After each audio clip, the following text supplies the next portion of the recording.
Okay, this time we're rolling. I just went 5 minutes without realizing we weren't rolling, so to speak. Okay, welcome to session number 228 of Kevin Reads A Course in Miracles. Today we are still in chapter 29 entitled The Awakening, and we will concentrate on section 6, Roman numeral 6, VI, entitled Forgiveness and the End of Time. Okay. Let's just begin. How willing are you to forgive your brother? How much do you desire peace instead of endless strife and misery and pain? These questions are the same, in different form. Forgiveness is your peace, for herein lies the end of separation. And the dream of danger and destruction, sin and death, of madness and of murder, grief and loss.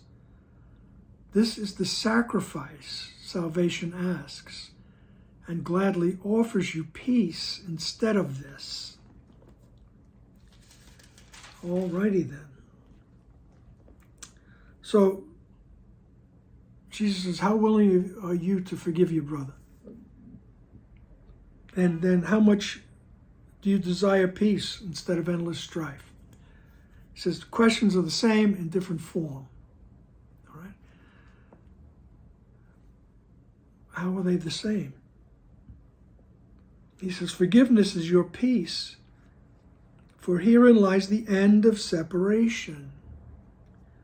Right? And there's Dr. Wapnick explained it this way. He said, the questions are the same because our willingness to forgive is our willingness to release the source of suffering in ourselves.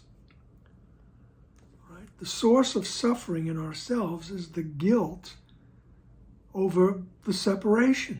I believe I separated from God. Now I'm guilty. Excuse me. On a very deep, unconscious level when we get to this form here. Right? In the original instant, I believed I could separate from the oneness, and I believed I accomplished it, and automatically I'm saying, oh my God, what did I do?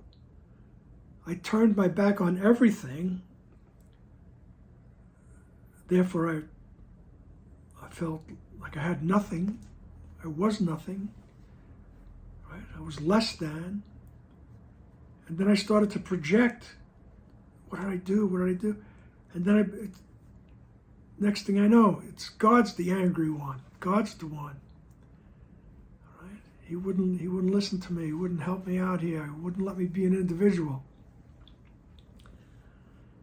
Then I project onto him, and then he's going to get me now because I ruined the oneness. He's going to get me. I got to get out of here. And I project out of the mind. You know, ego goes, come on, follow me. I said, all right, no problem. Let's go.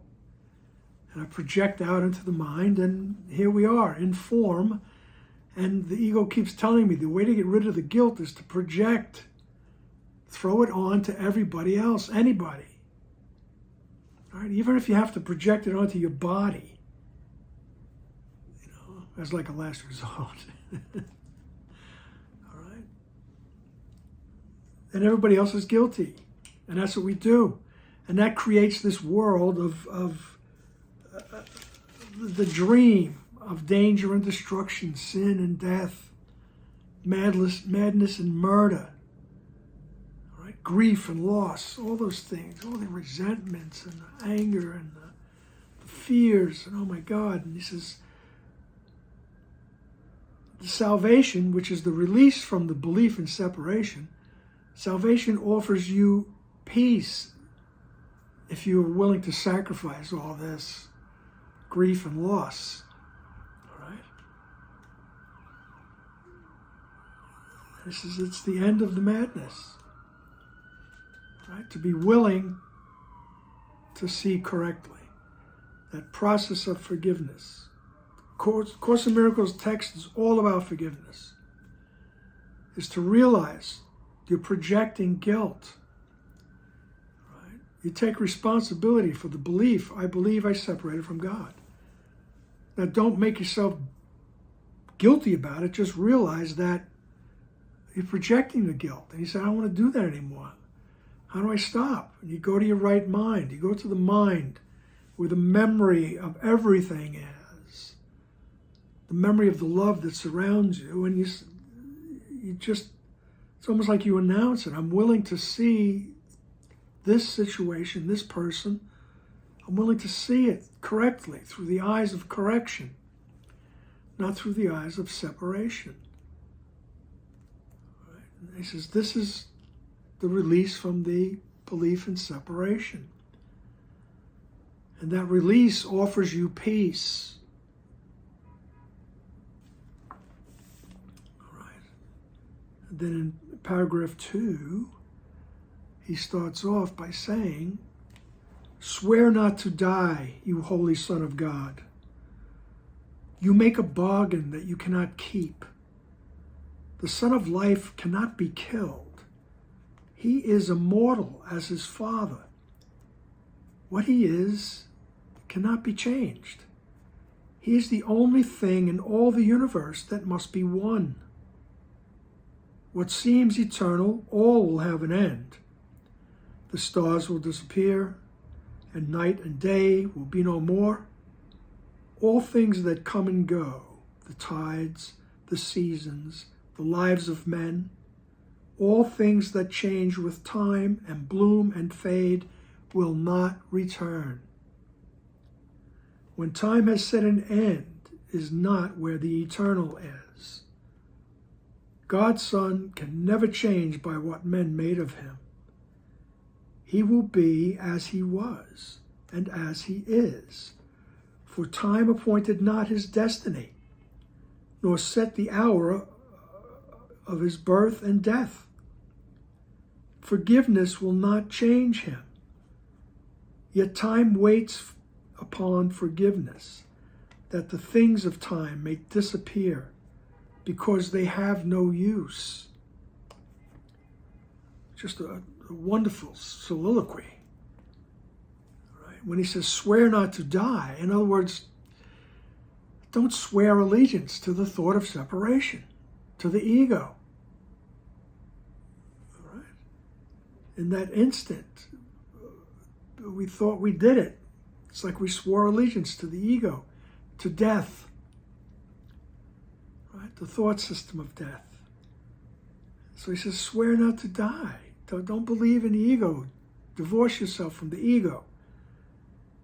He says, because you make a bargain that you can't keep.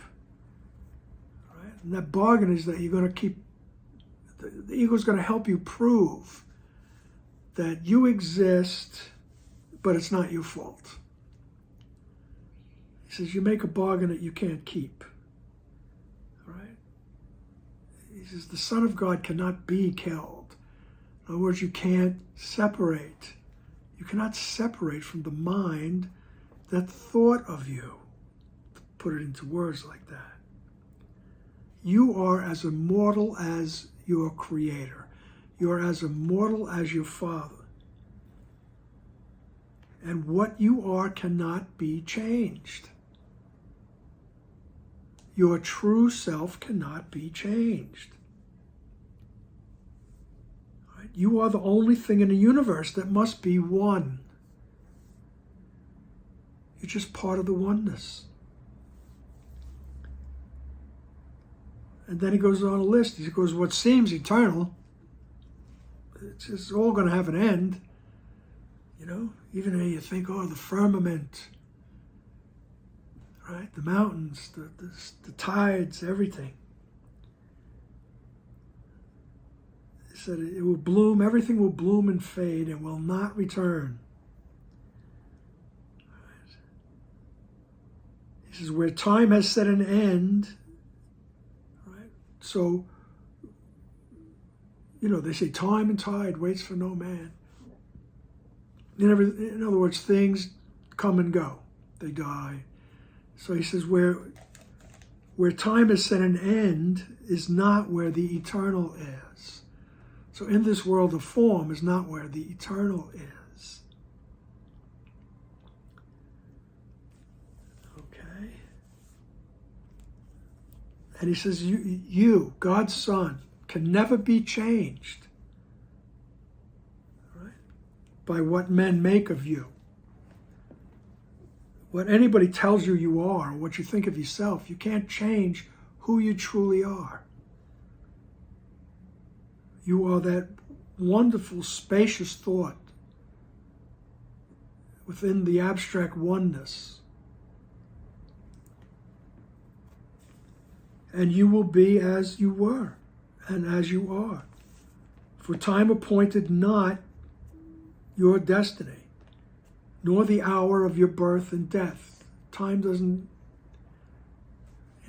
just doesn't set these things, because you always are. All right? He says even forgiveness will not change him. All right? Within the world of form, forgiveness will change our perceptions, but in reality, you don't need forgiveness. You don't need to change anything.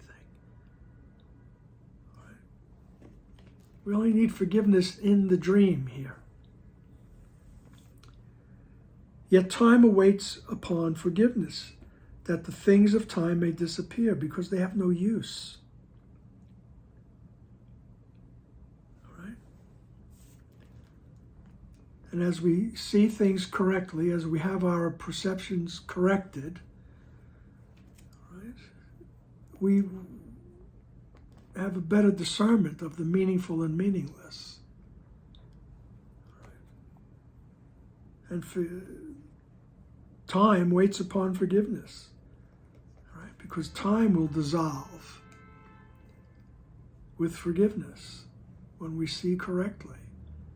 We see the time is unnecessary, because everything is just right now, eternally.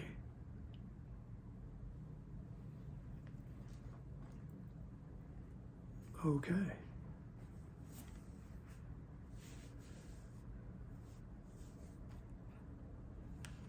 So our life is not set up by the ego. Okay? All righty, just had to flick something off the screen there. So, paragraph 3.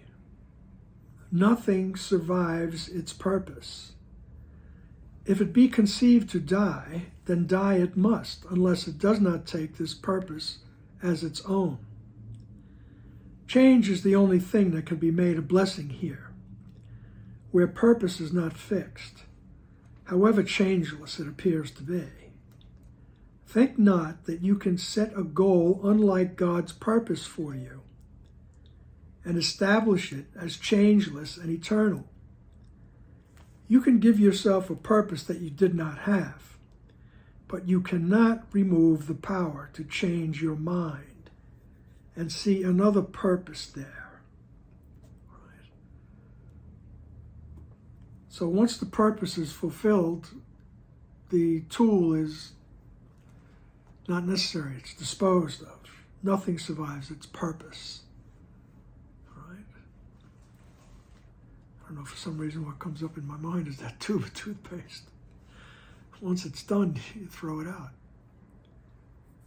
Purpose is over. So nothing survives its purpose. If it be conceived to die, the body, okay, this thought of separation, then die it must, unless it does not take this purpose as its own. Right? Unless dying is not the purpose that I accept. Right? And remember, in this poetic nature of the Course, the idea of dying also is being outside the oneness. Right? Remember, he asked us, swear not to die. Right? So don't let dying be your purpose. Don't let separation be your purpose. Right?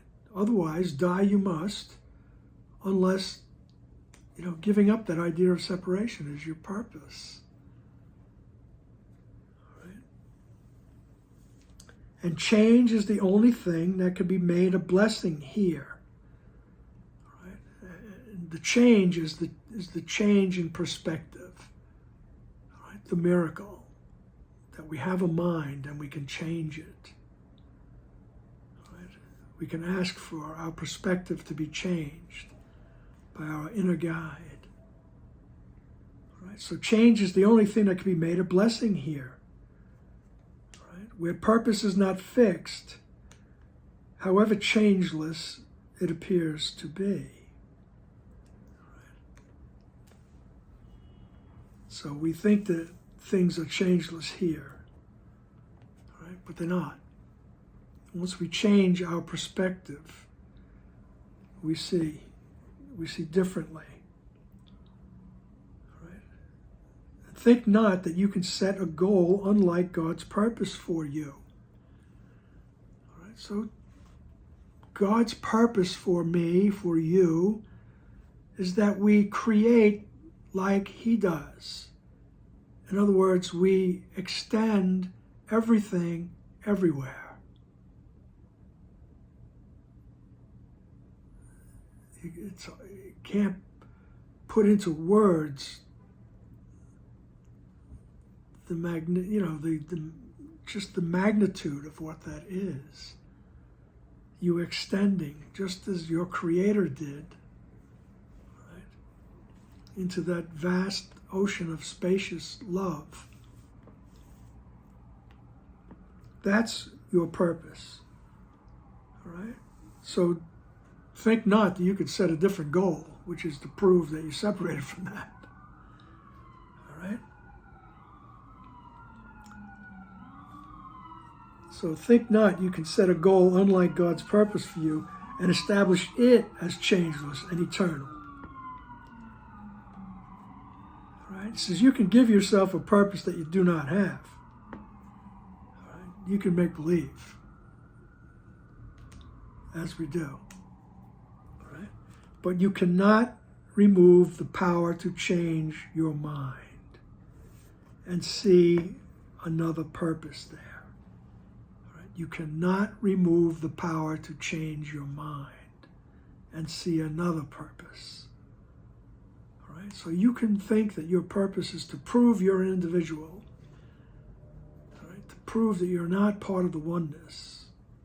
All right? Because you can think that, but you cannot remove the power to change your mind. Right? Because that memory of who you are came with you into this dream. Right? So you cannot remove the power to change your mind and see another purpose there. All right? The correction. You can see the correction. All right? And then he goes on to say in paragraph 4, change is the greatest gift God gave to all that you would make eternal,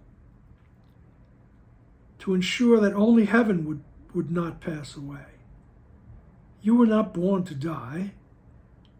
You cannot change because your function has been fixed by God. All of the goals are set in time and change that time may be preserved, excepting one. Forgiveness does not aim at keeping time, but at its ending. When it has no use, its purpose has ended. It is gone. And where it once held seeming sway has now restored the function of God, the function God established for His Son in full awareness. Time can set no end to its fulfillment, nor its changelessness. There is no death because the living share the function their Creator gave to them. Life's function cannot be here to die. It must be life's extension, that it be as one forever and forever without end. All right? So he just reiterates. He says, you were not born to die. Right? You cannot change who you really are.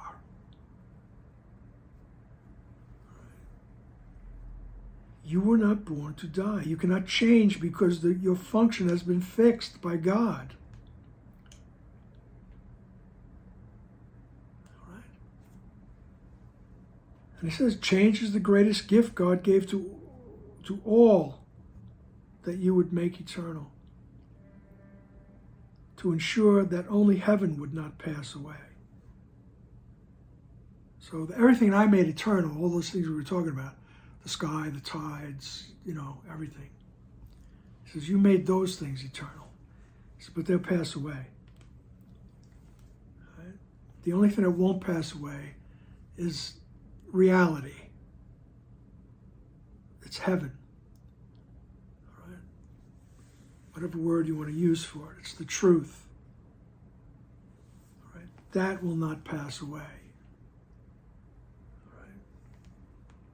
You can't change your function because your function was fixed by God. You are a creator. You are extending everything everywhere. That's your function. That function was created by your creator.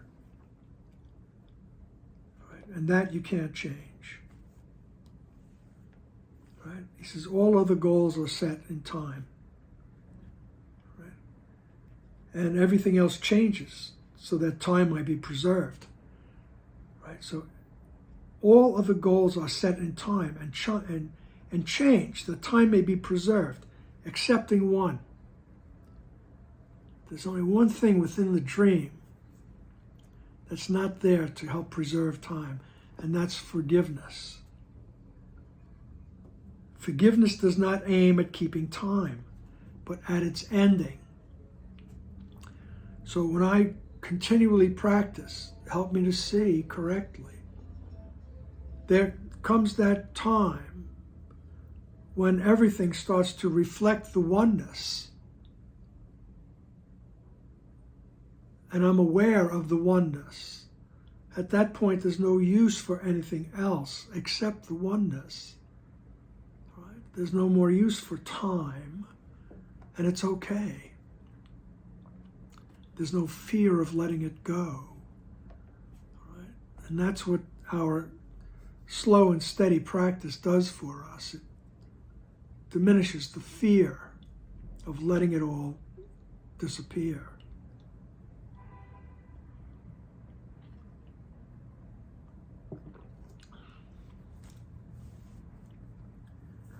All right. Time can set no end to the function that was given you. All right.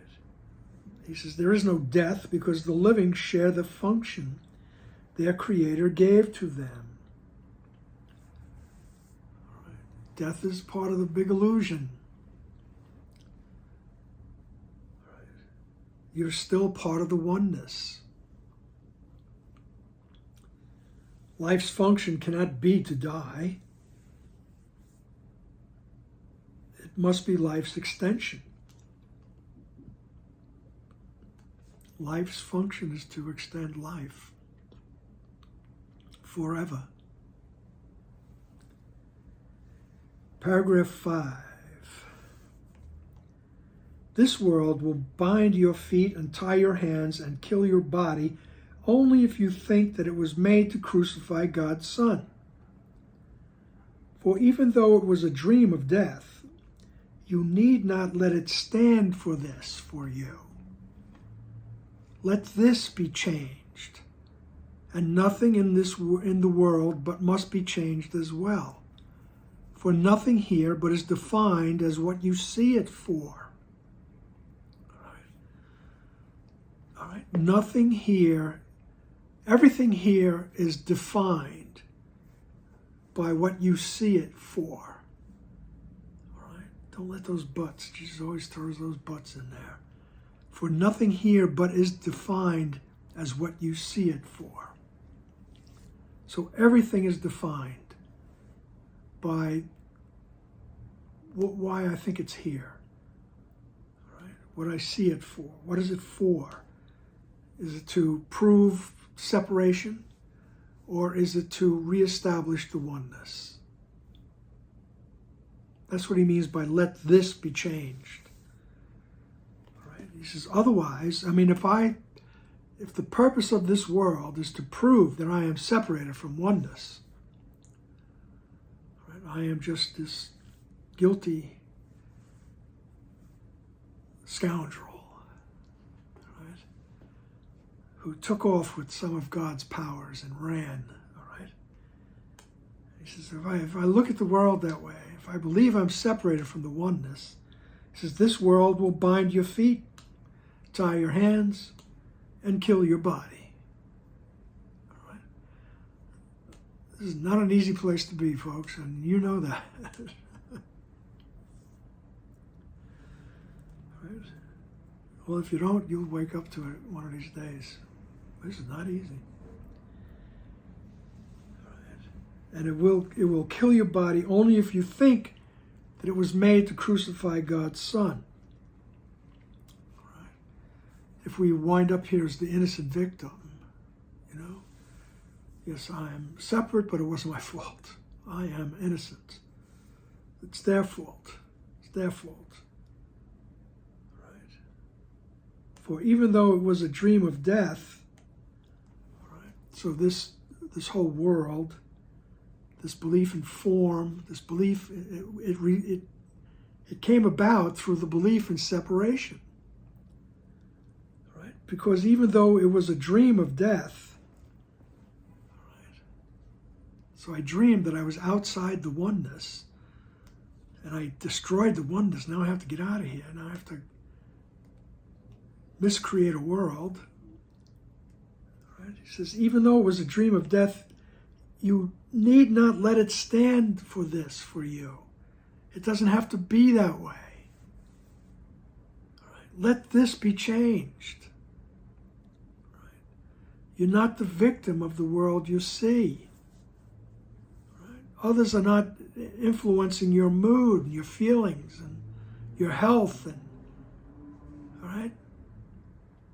He says, let this be changed. All right? And nothing in the world but must be changed as well. As he said, the greatest gift is the ability to change your mind. Help me to see this differently. Help me to see it correctly. Help me to see it through the eyes of peace, through corrected vision, all those phrases. Right? Let this be changed, the way I see the world. The world is, you know, you live, and then you die. Right? Life's a bitch, and then you die. All that stuff. Right? He says, let this be changed. And then nothing in the world must be changed as well. Everything will be changed. The way you see everything will be changed. Right? People's actions are not going to change. You know, form is not necessarily going to change. It's the way you interpret it will change. You will become happier and lighter. Things will just start reflecting the oneness to you. You'll be able to see past the disguises and the dreams and all the sidewalk acts that people are doing. Right? The 3-card Monte games and whatever. Right? That's what's going to be changed. Right? For nothing here but is defined as what you see it for.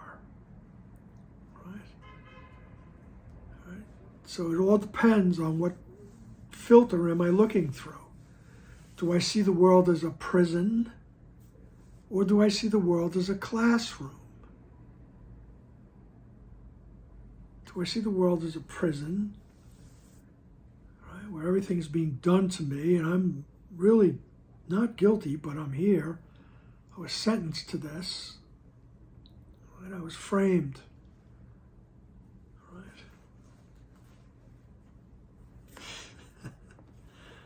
As I joke with Jean, my wife ratted me out. But everything here is defined as what I see it for. If I want to see everything through the eyes of oneness, through the eyes of correction, I will now be in a classroom where I learn, oh, this is the way I see things peacefully. This is what this really means. And my teacher is my inner guide. I invite my inner guide, I invite Jesus, the symbol of my true self. Right? I invite the teacher of truth to be my teacher in the classroom. Every day I walk through the classroom now, instead of walking through the prison. Oh, geez, I got 16 more years before I can retire. Oh my God. Right? I only got 2 more years of this. All these things, right? Right, as the song went in the 70s. Right? I swore I would love you till the end of time.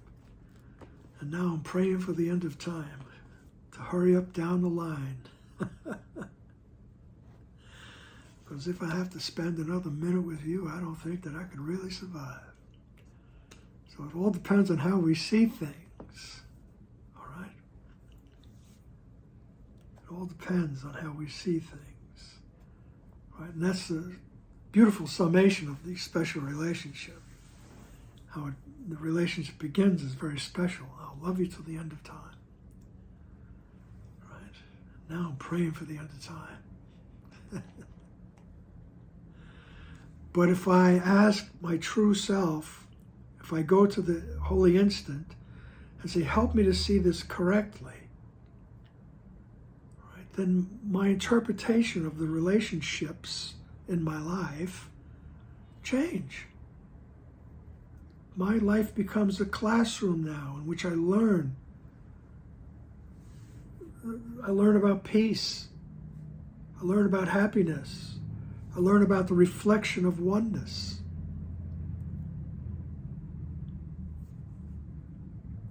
He says, let that negative vision of your life be changed. He said, and that's the gift, to be able to change your mind. You don't have to do anything except be willing.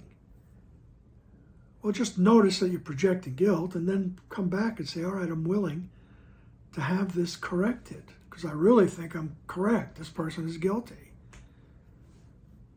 And it's not doing me any good. It's not making me happy. And we practice that. And we practice that. That practice of forgiveness until we get to the point where we don't need any of this anymore. Right? And there's the end of time. Now I'm praying for the end of time to hurry on down the line. Well, forgiveness will bring about the end of time because time is a construct. It's make-believe. There's only the present moment. The eternal now, the eternal spaciousness. And it's up to us to desire the awareness of that. And so Jesus says in paragraph 6, how lovely is the world whose purpose is forgiveness of God's Son. How free from fear. How filled with blessing and with happiness. And what a joyous thing it is to dwell a little while in such a happy place. Nor can it be forgot in such a world. It is a little while till timelessness comes quietly to take the place of time. It's so beautiful, right? When we continually work on changing our perspective, changing my interpretation of what's happening. What am I doing? What am I thinking? What are they doing? Help me to see these things correctly. All right. So let this negative view of the world be changed, this idea of living in a prison. And this is how lovely is the world whose purpose is forgiveness. So all of a sudden, the purpose of the whole world is to reflect the innocence to me. I'm willing to see the innocence. I don't want to see the guilt. The guilt is made up. I want to be shown the innocence. I don't have to figure it out. I just have to desire it. And now the world's purpose is forgiveness. The forgiveness of the other. The forgiveness of me, simultaneous, because there's no difference. There is no duality. I and the Father are one. Right? You and I are one, part of that one mind.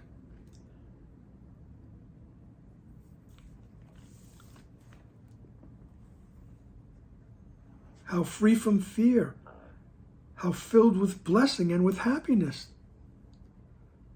That will be our experience for a little while, in form. And what a joyous thing it is to dwell a little while in such a happy place. And who knows how long a little while is, okay? But it won't matter, because it'll be so happy and you'll understand everything. Nor can it be forgot in such a world. It is a little while, until timelessness comes quietly to take the place of time. You're not overwhelmed, you're not consumed, you just realize the timelessness, and time is gone, and you're at peace. And you're very, very happy. All right? How lovely is the world whose purpose is forgiveness of God's Son. All right? You put that on a sticky note. Post it anywhere. How lovely is the world whose purpose is forgiveness of God's Son. How free from fear. How filled with blessing and with happiness. And what a joyous thing it is to dwell a little while in such a happy place. Nor can it be forgot in such a world. It is a little while till timelessness comes quietly to take the place of time.